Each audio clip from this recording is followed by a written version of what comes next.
Maraming sakit ang maaaring dumapo sa mga biik, kaya dapat alamin ang wastong gamot at bakuna para sa kanilang kalusugan. Sundan ang UNACO Piglet Health Program. Sa una hanggang ikatlong araw ng mga biik, magbigay ng pangontra sa pagtatae gaya ng Apralite. Maghalo ng 2 kutsarang Apralite sa 40 ml na tubig. Bigyan ng 1 ml ng solution kada biik bilang prevention. Gawing 1 ml kada kilo ng timbang ng biik kung ipanggagamot. Sa mas matandang biik, maghalo ng 2 kutsarang Apralite kada galon ng tubig. Ang Apralite ay mabilis na pumupuksa sa mikrobyong tumama sa mga biik.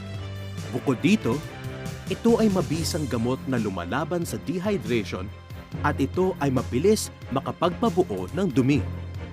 Sa pangatlong araw ng biik, turukan ng iron pangontra sa anemia tulad ng Jectran Premium. Magbigay ng 1 ml kada biik. Ang Jectran Premium with Zinc ay subok na kontra anemia, kontra bansot. Ito ay may 100 mg ng pure high-grade iron sa bawat ml. Pinagyaman din ito ng vitamin B12 at mga mineral na cobalt at zinc.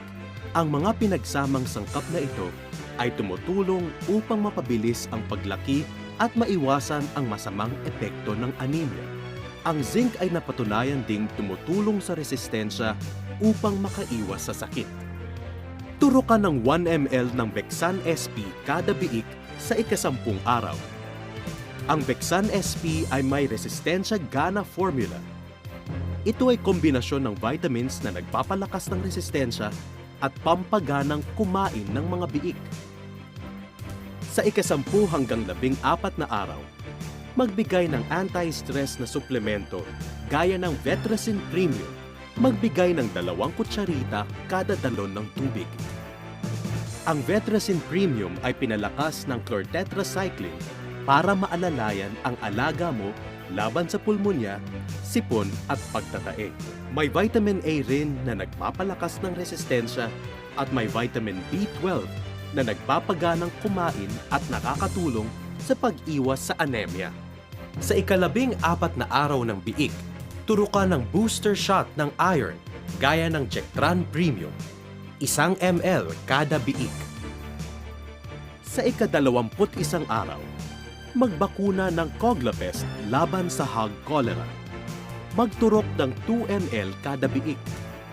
Magbigay ng booster shot sa ika-42 araw. Ang Coglapest ay nagtataglay ng unique Thiverval strain na pinarami sa cells ng baboy, kaya hindi nakaka-stress at nagbibigay ng mataas na proteksyon laban sa hog cholera. Ito ay safe rin dahil sa pagiging cold strain at walang panganib na bumalik na mabagsik at nakakahawang anyo. Sa ika-25 araw ng biik, turukan ng B-complex gaya ng Bexan SP bilang paghahanda sa pagwalay. Magbigay ng 1 ml kada biik. Sa ika-23 hanggang 33 araw, magbigay ng pangontra sa stress ng pagwalay gaya ng Digesti-Aid 4X. Maghalo ng 2 kutsarita ng Digesti-Aid kada galon ng inuming tubig. Ipainom ito mula 5 araw bago magwalay hanggang 5 araw pagkatapos iwalay. At sa ika-35 araw ng biik, magpurga gamit ang Latigo 1000. Maaari itong ihalo sa tubig o sapat na dami ng feeds. Ang isang pakete ay para sa 10 biik. Ang bawat pakete ng Latigo 1000 ay may 1,000 mg ng levamisole. Ito ay mahusay na pumupuksa sa 7 klase ng mapaminsalang bulate ng alagang baboy. Ito ay walang masamang epekto sa alaga at ligtas sa overdose. Tanggal agad ang mga bulate sa loob ng 24 na oras. Kung magtae ang biik sa panahon ng pagwawalay, magbigay ng Apralite sa dosis na 2 kutsara kada galon ng inuming tubig sa loob ng 3 araw at sundan ng Digesti-Aid sa loob ng 5 araw. At para sa grabing scouring, magbigay ng injectable antibiotic Bactarid Mabisa ito laban sa grabing scouring, abot kaya pa.